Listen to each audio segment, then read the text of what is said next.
কুশ্চিনকালেও বন্ধু ছিল না, বন্ধু হবে না, বন্ধু থাকবে না, সর্বসময় তারা শত্রুতা করবে। বাংলাদেশের ভূখণ্ডকে নিয়ে ষড়যন্ত্র করতেছে। তাদের ইচ্ছা ছিল এই বাংলাদেশের ভূখণ্ডটি ভারতের অঙ্গরাজ্য বানাবে। আমরা মুসলমান ৭১-এ রক্ত দিয়েছি, ৫ই আগস্টে রক্ত দিয়েছি, জীবন দিয়েছি। আমাদের এই বাংলার ভূখণ্ডের দিকে কেউ চোখ তুলে তাকালে তার চোখ উপড়ে ফেলবো। যেই হাত দিয়ে আমার বাংলার জমিনের উপরে হাত দেবে সেই হাত কেটে দিব। কথা বলেন ঠিক কিনা?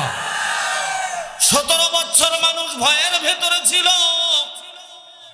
মানুষ খালি বলতো ওয়াজ মাহফিল বন্ধ করে দেয়, ওয়াজ মাহফিলে ৪৪ ধারা জারি করে দেয়।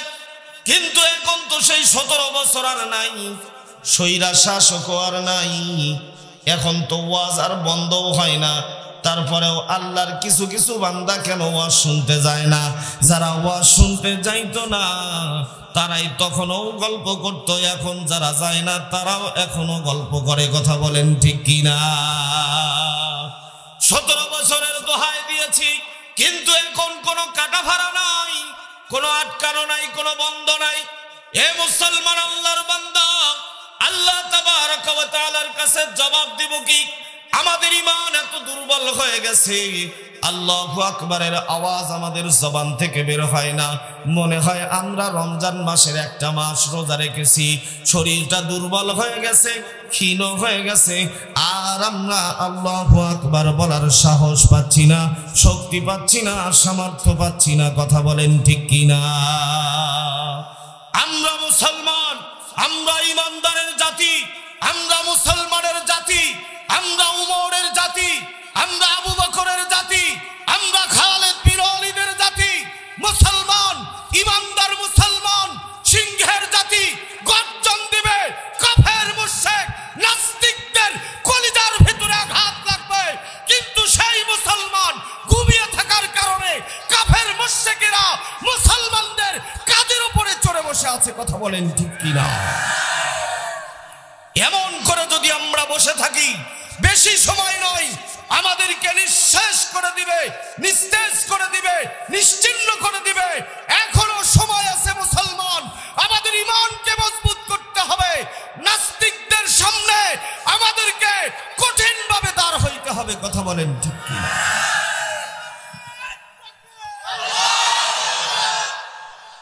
ভারতের জমিন থেকে কত প্রকার ষড়যন্ত্র দেখতে পাচ্ছেন না? কথা বলেন, কথা বলেন। ভারত থেকে কত ষড়যন্ত্র চালাইতেছে। দাদাবাবুর সঙ্গে আমাদের দিদিও একত্রিত হয়েছে। কথা বলেন, কথা বলেন ঠিক কিনা? বাংলাদেশের ভূখণ্ডকে নিয়ে ষড়যন্ত্র করতেছে। তাদের ইচ্ছা ছিল এই বাংলাদেশের ভূখণ্ডটি ভারতের অঙ্গরাজ্য বানাবে। আমরা মুসলমান ৭১-এ রক্ত দিয়েছি, ৫ই আগস্টে রক্ত দিয়েছি, জীবন দিয়েছি। আমাদের এই বাংলার ভূখণ্ডের দিকে কেউ চোখ তুলে তাকালে তার চোখ উপড়ে ফেলবো।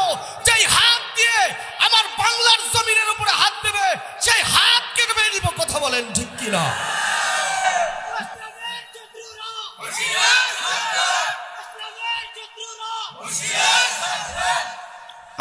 আমরা বাংলাদেশের নাগরিক, আমরা স্বাধীন দেশের নাগরিক। আমাদের দেশ নিয়ে তোমরা মাথা মারার কে?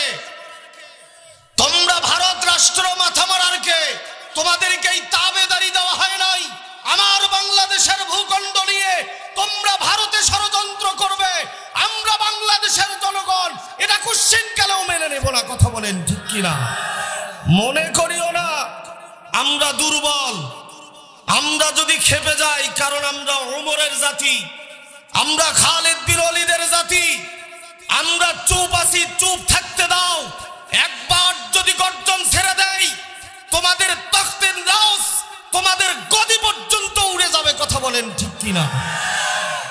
তোমাদের ভারত ভূখণ্ড ভেঙ্গে তছনছ হয়ে যাবে। এ আগুনে হাত দিও না। কথা বলে মৌমাছির চাক দেখেছো, চাকের দিকে তাকাইও না, চাকে হাত দিও না। দূর থেকে দেখো তাতে ভালো আছে, কাছে গিয়ে মৌমাছির চাকে হাত দিবা, তোমার বাঁচার কোনো রাস্তা থাকবে না। তোমার অনেক ষড়যন্ত্র আমরা দেখেছি। আমরা বাংলাদেশের জনগণ, হে মুসলমান, স্পষ্ট আকারে বলে যেতে চাই, আমরা যারা মুসলমান বলে দাবি করি, বাংলাদেশের নাগরিক হিসেবে পরিচয় দেই, শতভাগ প্রত্যেকটা বাংলাদেশের নাগরিকের ভেতরে ভারত বিদ্বেষী চেতনা থাকতে হবে। কারণ ভারত আমাদের কুশ্চিনকালেও বন্ধু ছিল না, বন্ধু হবে না, বন্ধু থাকবে না, সর্বসময় তারা শত্রুতা করবে। এটা আমাদেরকে লালন করতে হবে, এই চিন্তা চেতনা আমাদেরকে লালন করতে হবে। ৭১ সালে দেশ স্বাধীন হয়েছে, দাদা বাবু ওখান থেকে স্বাধীনতা দিবস পালন করে যে এই দিনে আমরা স্বাধীন হয়েছিলাম, তার মানে তাদের চিন্তা চেতনা বাংলাদেশের স্বাধীনতা দিবস তারাই আমাদেরকে এনে দিয়েছিল। আমার বাংলার জমিনে ৩০ লক্ষ মা বোনের শহীদ এবং রক্তের ইজ্জতের মূল্যেই বাংলাদেশ স্বাধীন হয়েছে। কথা বলেন ঠিক কিনা? বাংলাদেশ আমার দেশ, এই দেশে জন্মগ্রহণ করেছি, এই দেশে আমার নারী পোতা। এই দেশকে নিয়ে ষড়যন্ত্র করবা, তোমাদের চোখ উপড়ে ফেলা হবে। কথা বলেন ঠিক কিনা? ঈমান জাগ্রত করতে হবে, মুসলমান ঈমান মজবুত করতে হবে।